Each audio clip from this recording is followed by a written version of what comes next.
Good morning, শুভ সকাল। আজকে একটা সুন্দর দিন শুরু হলো। তোমাদের প্রত্যেকেরই যেন দিনটা খুব ভালো কাটে। তো আমার সকালের কাজ শুরু হয়ে গেছে। এই দেখো, সবজির ভান্ডার নিয়ে বসেছি, একটা পাঁচমিশালি তরকারি হবে, সেটাই এখন কাটাকাটি করব। তার সঙ্গে আরও আছে, দেখো গলাটা কীরকম ধরে আছে। রোজ সকালবেলা না এরকম গলাটা ধরে থাকে, জানো তো, কেন জানি না।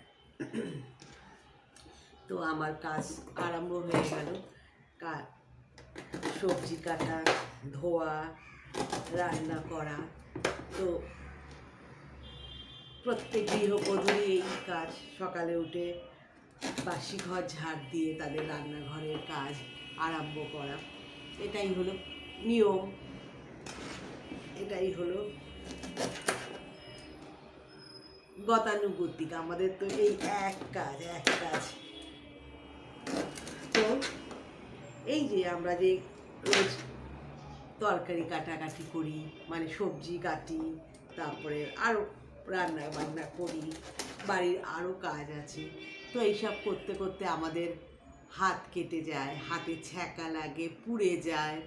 আমার তো এই কদিন আগে বলবো না, 3-4 মাস হয়ে গেছে, ভাতের মাড়টা ফেলতে গিয়ে, মাড়টা যে মানে ভাতটা উপর দিতে গিয়ে তো মাড় পড়ে, মানে গরম মাড়টা ওই সময়, মানে যখন ভাতটা উপর দিচ্ছি এইখানে পড়ে গেল, ফুটন্ত। তখন না পাচ্ছি মানে হাঁড়িটাকে সোজা করতে, না পাচ্ছি রাখতে। ওই অবস্থায় বেশ অনেকক্ষণ, মানে পুরোটাই কাজটা সম্পন্ন করে যখন হাঁড়িটা রাখলাম চুলার ওপর বা গ্যাসের ওভেনের ওপর, তখন মানে প্রচণ্ড জ্বালা করছে। এবং পরে ওইখানটা ফোসকা পড়ে গেছিলো। তবে ফোসকাটা ওঠার পর এখানটা অনেক দিন একটা সাদা দাগ হয়েছিল। তারপরে আস্তে আস্তে অয়েনমেন্ট দিতে দিতে আমার হাজব্যান্ড নিয়ে এলো, আমার স্বামী নিয়ে এলো দোকান থেকে, যে এরকম হয়েছে। করতে করতে দাগটা দেখলাম। একবার আমার মনে আছে, আমার শ্বশুরবাড়িতে আসার পর, তখন আমার নতুন বিয়ে হয়েছে, কম মাস হবে হয়তো বিয়ে হয়েছে। তো ওই আমাদের বাড়িতে কিছু একটা মানে এই বাড়িতে কোনো কিছু একটা অনুষ্ঠান ছিল, নয় জামাই ষষ্ঠী বা ওরম ধরনের কিছু একটা ছিল। তো আমার বাপের বাড়িতে জামাই ষষ্ঠী নেই, তো এ বাড়িতেই বড় করে জামাই ষষ্ঠী হতো। তো আমার যেহেতু অনেকগুলো ননদ, তারা সব আসতো, এরাই খাওয়া দাওয়া। তো আমাকে তো রান্না বান্না করতে হতো না, কারণ আমাদের একজন ছিল, যে ওটা ওদের মায়ের আমল থেকে বলা ভুল হবে, ওই ওদের ঠাকুমা দাদুর আমল থেকে। তো ওনাকে ওরা পুরুষ মানুষ, ওনাকে ওরা মামু বলতো। তো সেই একা হাতে বাজার করা, রান্না করা, মশলা করা, কুটনো কাটা সবই করতো। তো রাত্রিরে খাওয়া দাওয়া হয়েছিল। তো সেটা প্রথম জামাই ষষ্ঠী। তা রাত্রে আমাকে বলা হলো, লাস্টে আমাকে মামু বলল যে আমার তো সব রেডি হয়ে গেছে, তুমি স্যালাডটা কেটে দিতে পারবে? তো তখন আমি বটিস ছিল, মানে তখন এরকম নাইফে আমি কাটতাম না, ছুরিতে কাটতাম না। তো আমি তখন কাটতে আরম্ভ করলাম স্যালাড কী করে কাটতে আমি জানি, যতই আমি রান্না বান্না বিয়ের আগেও সেরকম না করে থাকি, এবং বিয়ের পরেও মামুকে 16 বছর পেয়েছিলাম, তো করে থাকি। তো ওই স্যালাডটা কাটতে শুরু করতে গেলাম। তো স্যালাডটা কাটতে গিয়ে আমার হাতটা কেটে গেল, এবং খুব খারাপভাবে কেটে গেল, এবং এই বুড়ো আঙুলটা কেটে গিয়েছিল। এবার বুড়ো আঙুলটা কাটা মানে একটা সাংঘাতিক ব্যাপার, মানে ওই আঙুল দিয়েই তো সব কাজ, মানে ওটাই মানে মেন আর কি। তো কী হলো যেন, কাটার পর তো খুব রক্ত পড়তে লাগলো। তখন আমি না দৌড়ে গিয়ে, আমাদের ঘরে সব নন্দাইরা বসেছিলেন, তো আমার শ্বশুরমশাইও বসেছিলেন। তো আমি গিয়ে দেখালাম, টপ টপ করে আমার ম্যাক্সিতে রক্ত ভেসে যাচ্ছে। তখন ওনারা আমাকে বসেই বললেন যে যা ওখানে রক্ত আছে, এই ডেটল আছে, ডেটলটা লাগিয়ে নে। তারপরে রক্ত শুকিয়ে গেলে পরে একটুখানি ব্যান্ডেজ, অনেকটা রক্ত বেরোচ্ছে, উঠে দাঁড়িয়ে কিছু করা, সেগুলো কিন্তু তারা করলো না, মুখে বলল। এবং আমার শ্বশুরমশাই বলল আমার কম্পাউন্ডার এলে পরে ওর কাছ থেকে একটা ATS নিয়ে নিল, মানে একটা টিটেনাস ইঞ্জেকশন। তো আমার খুব অবাক লেগেছিল। কেন অবাক লেগেছিল? যে এখন তো অহরহ কাচ্ছে, পুড়ছে, নিজেরটা নিজেই করে নিই।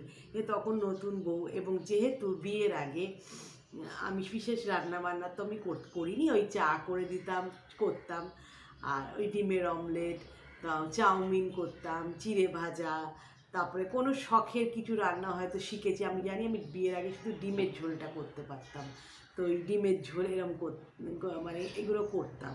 তো সেই সব করতে গিয়েও তো হাত কেটে গেছে, পুড়ে গেছে। তখন বাপি আর মা মানে যেন আমার পোড়া ছ্যাঁকাটা তাদের গায়ে লেগেছে। সে দৌড়ে কী করবে তারা ভেবে পায় না। জলের মধ্যে বেসিনে নিয়ে গিয়ে বাপি হাতটা ধুয়ে দিল, দিয়ে বসে ডেটল লাগিয়ে দিল, তারপরে ব্যান্ডেজ করে দিল, মানে ব্যান্ডেজ লাগিয়ে দিল। তারপরে যখন মানে একদিন যাবার পরে ব্যান্ডেজটা খুলে বাপি নিউজপারিন বলে একটা তাড়াতাড়ি শুকিয়ে যায়, সেই লাগিয়ে দিত, এরকম নানা। এবং আমার একবার মনে আছে পায়ে একবার মশা কামড়েছিল, এবং আমি এমনভাবে চুলকেছিলাম, ওটা একটা মানে ঘা হয়ে গেছিলো। তো মা আবার বলে, কী যে করিস, কেন এরকমভাবে চুলকোস? তো করে সে বাপি কেন এরকম হয়ে গেছে, দৌড়ে ডাক্তারের কাছে নিয়ে গেল, এবং কিছু ওষুধ দেওয়া হলো, মানে কেয়ারিং, কথাটা বলতে গেছি কেয়ারিং। তো কিন্তু শ্বশুরবাড়িতে কিন্তু সেই জিনিসটা হয় না। অনেকের হয়তো হয়, আবার অনেকের আবার হয়তো যতটুকু আমি পেলাম, যে ডেটল লাগিয়ে নে, ব্যান্ডেড লাগিয়ে নে, এইটুকুনিও হয়তো কেউ বলে না। অনেক বাড়িও সেরকম আছে। আমার বর অবশ্য বলেছিল যে রাত্রিবেলা আমাকে বলেছিল যে খুব ব্যথা হয়েছে, দাঁড়াও তোমাকে একটা পেন কিলার দিই যাতে ব্যথাটা সেরে যায়, এরকম বলেছিল। কিন্তু জানো, শ্বশুরবাড়িই হয়, বাপের বাড়িই হয়। বাবা মার আদর ভালোবাসা, সেই যে মানে আমার এই ছ্যাঁকা পোড়া লাগাটা তাদের কাছে মানে মানে সাংঘাতিক কিছু হলে বাপি তো চোখ দিয়ে জলই বেরিয়ে আসতো। আমার রক্ত দেখতে বাপি ঘাবড়ে যেত। মা, আমি বুঝতে পারতাম মানে আমার কষ্টটা মায়ের কষ্ট হতো। সেই অ্যাফেকশনটা কিন্তু মা বাবার যেরকম ছিল সেরকম কিন্তু আর কাউরই হয় না। মা বাবাই। যেমন আজকে আমার মা বাবা নেই, আমি খুব ফিল করি, জানো তো, খুব ফিল করি। কিছু হলে পরেই সেই কথাগুলো মনে পড়ে যায়, যে ওরা কীরমভাবে এগিয়ে আসতো, কীরমভাবে সঙ্গে তো কথায় কথায় আমরা মুখ ঝামটা দিই। মা কিছু বলতে এলে আমরা বলি যে মা তুমি বোঝো না, তুমি তো আগেকার দিনের তুমি তো আগেকার জেনারেশন, তুমি এখনকার জেনারেশনকে বুঝবে না, এগুলো আমরা বলেই থাকি। এবং যখন ঘুরে উত্তর দিই, কিছু বলতে গেলে পরে যেটা আমার পছন্দ না হবে, আমরা ঘুরে উত্তর দিই। মাঝে মাঝে আমরা রুডলি বিহেভ করে ফেলি।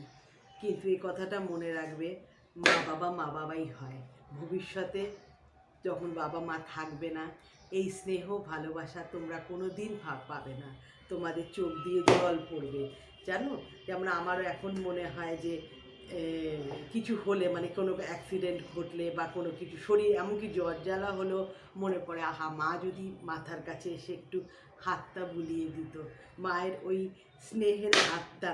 এবং বাপি কি খাবে না খাবে, কি খাওয়া উচিত, ওষুধের সঙ্গে সঙ্গে কি পথ্য দেওয়া উচিত, সেই নিয়ে একেবারে বাপি যেন ব্যস্ত হয়ে উঠত, জানো তো। ওইগুলো খুব আমার মনে পড়ে। তো প্রত্যেকে যারা এখনও রাজকন্যা আছো, বাবা মায়ের সংসারে আছো, বাবা মাকে উল্টে জবাব দিও না, তাদের সম্মান করো। মনে করবে এই ভালোবাসাটা এতটাই মূল্যবান, প্রেশিয়াস, যে তোমরা কোনো দিন পাবে না। সে তোমার স্বামী যতই ভালো হোক না কেন, বাবা মায়ের ভালোবাসাটা হলো আনকন্ডিশনাল লাভ। মানে তাদের মধ্যে কোনো চুক্তি হয় না যে তুমি এইটা দিলে পরে তুমি এটা ফেরত পাবে। আর আমরা গৃহবধূরা যতই স্বামী শ্বশুরবাড়ি ভালো হোক না কেন, তুমি 3-4 দিন শুয়ে থাকো তো, দেখবে তুমি বুঝতে পারবে যে মানুষ বিরক্ত হচ্ছে, কেন তুমি শুয়ে আছো, কেন তুমি ওষুধ খেয়ে কোমর বেঁধে কাজ করছো না। মানে তার মধ্যে একটা স্বার্থ আছে, কিন্তু বাবা মায়ের ভালোবাসা নিঃস্বার্থ। তাই জন্য বাবা মাকে চিরকাল যতদিন বাবা মা থাকবে সেই ভালোবাসাটাকে উপভোগ করো এবং তাদেরকেও যোগ্য সম্মান দিও। এটাই হলো আমার আজকের বলার বক্তব্য। কেমন লাগলো তোমরা জানিও এবং আমার সঙ্গে তোমরা সহমত কিনা সেটাও জানিও। Thank you so much.